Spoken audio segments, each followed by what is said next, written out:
welcome back to Cooking with the Cooks, cuisine for the quarantined. Before we start, big thank you to everybody who's watched. Big thank you to everyone on Ilkley Chat for watching the videos yesterday, the omelettes. That seemed to go down really well.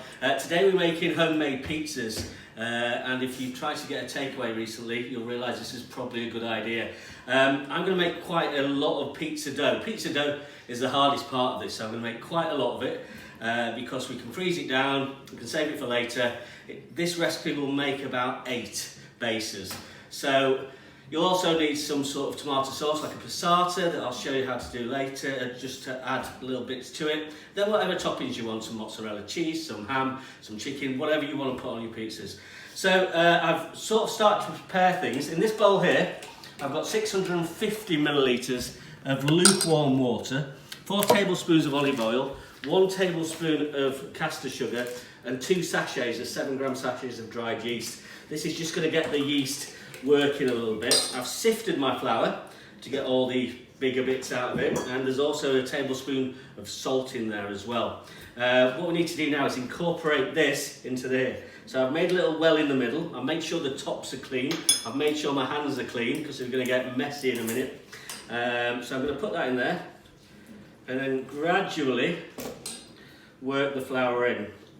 Now this is going to take a bit of time, and I don't want you stuck here for 10 minutes, but remember, if you're making pizza dough, you might as well make plenty to go around. You can stick it in the fridge or the freezer and use it when you want. So come back in 5 and I'll show you what it looks like. Right, we've been incorporating that liquid into the flour for about 5 minutes. My producer Sophie has told me that I forgot to say how much flour. There's a kilo of flour in there. Now, ideally you'd use bread flour or 00 flour. I'm using plain flour. If it gets a bit sloppy, add a bit more. If you want it so it's sort of not sticking anymore, so you get it to this consistency. So we've got our dough, now I need to knead it. So I'm going to spread it with the heel of your hand. I think it's the heel.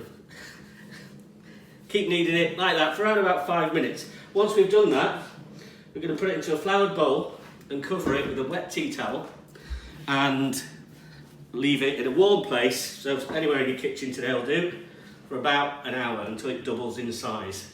So come back when it's risen and we'll get cracking. See you in a bit. Right, as you can see, we've left that about an hour. It's doubled in size. What I'm going to do now is get it out of the bowl. It should come off pretty cleanly on a dusted surface, so some more flour. And once we get it out of the bowl, we need to knock it back a bit. So we put some air in, and when it cooks, that air will help it become fluffy. But we need to sort of knead it a little bit more to just knock that air back out of it. Now, we're going to cut this up into 8 pieces. Should get some nice 8 medium-sized pizzas out of this. So that should do. It's back to sort of its original size, but it's got all that air trapped in it. So come back in a bit. I'm going to cut this as and when I need it. It's okay just to pop in the fridge now and let it sit.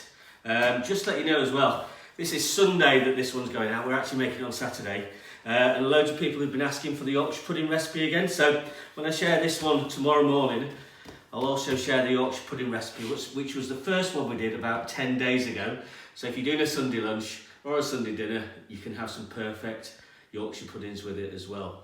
So come back in a bit when we've got the pizza oven stoked up. We'll start making our pizza. Don't worry, if you haven't got a pizza oven, we can cook these in the oven as well, and I'll tell you how to do that. See you in a bit. Right guys, the pizza oven's just about ready. I've got a little bit of dough, enough for 1 pizza. Around about that, maybe just less than a cricket bowl. If you do them in the oven, preheat your oven and put a baking tray in there, so the baking tray gets really hot as well. So we're just going to use some flour on our surface. In the meantime, I'm just going to roll this out. Sophie, come and look at our ingredients. Once you start cooking these, it's best to have everything ready. We've got some red chilli, some tomatoes, red pepper, chorizo, chicken tikka, red onion. There's a lot of red on this plate. Ham and salami. And we've got some mozzarella cheese, some cheddar cheese, some basil, and some passata. Now in that passata, I've just added some mixed herbs and grated a couple of cloves of garlic into it. You don't have to, but if you like garlic, just zhuzh up your passata to whatever you want. Now I'm not going to make these pizzas too big. It's the first time I've used this pizza oven, so I don't know how it's going to come out. But you should have nice elastic dough. It should spring back. So I'm going to put it on the pizza peel before I prepare it, and then we're going to stick it in the oven, in the pizza oven.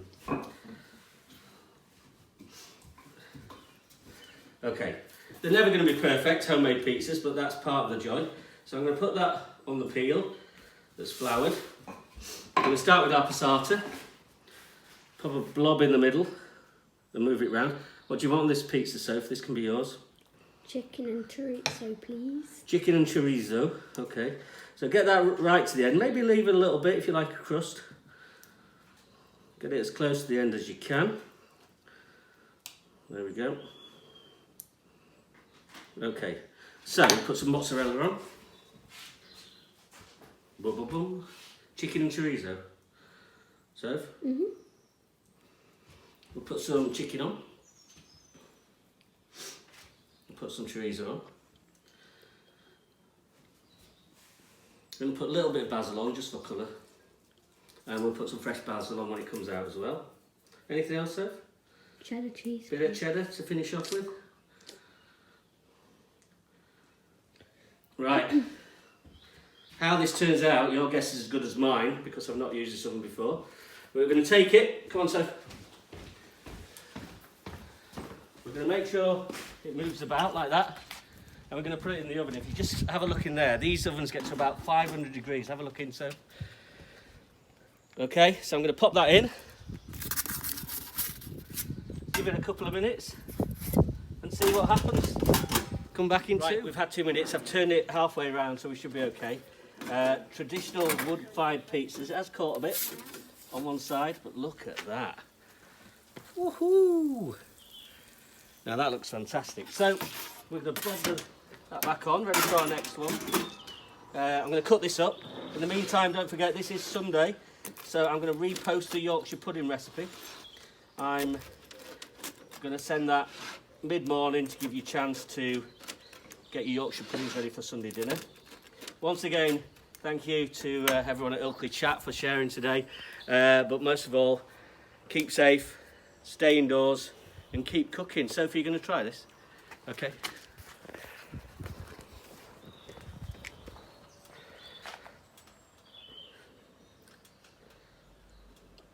Is it good? Mm-hmm. Right, stay safe everyone. See you tomorrow. Bye.